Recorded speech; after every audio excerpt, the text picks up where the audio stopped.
بسم اللہ الرحمن الرحیم۔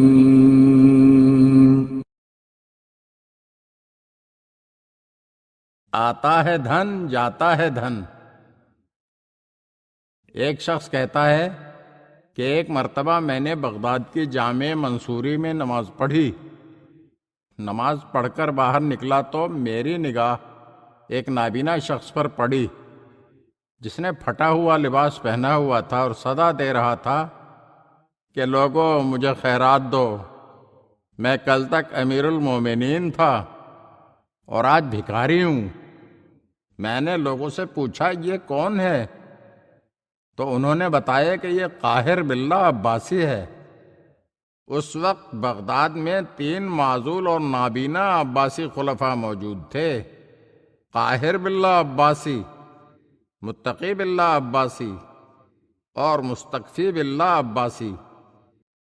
کتاب اخبار الدول میں ہے کہ مستکفی باللہ نے معز الدولہ دیلمی کو سند امارت لکھ کر دی اور اس کے نام کا سکہ جاری کرنے کا حکم دیا، اور خطباء کو حکم دیا کہ وہ جمعے اور عیدین میں معز الدولہ کے نام کا خطبہ پڑھیں۔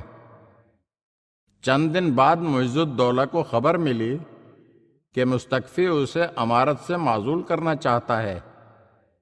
چنانچہ معز الدولہ بغداد آیا اور مستکفی کے دربار میں گیا، مستکفی کے ہاتھوں کو چوما اور مخصوص کرسی پر بیٹھ گیا۔ اس کے تھوڑی دیر بعد ہی 2 دیلمی دربار میں آئے۔ انہوں نے ہاتھ آگے بڑھائے تو مستکفی سمجھا کہ شاید یہ میرا ہاتھ چومنا چاہتے ہیں، لہذا اس نے بھی اپنا ہاتھ آگے بڑھا دیا، مگر اچانک ان دونوں نے اس کے دونوں ہاتھوں کو پکڑ کر تخت سے اتار لیا، شاہی خلعت اتار پھینکی، اس کی گردن میں اسی کی پگڑی کا پھندا بنا کر ڈال دیا اور اسے ذلیل کر کے دربار سے نکالا، اور پھر اسی پر بس نہ کی بلکہ سلائی گرم کر کے اس کی آنکھوں میں پھیر دی گئی، جس کی وجہ سے وہ نابینا ہو گیا، اور پھر اسے خلافت سے معزول کر دیا گیا۔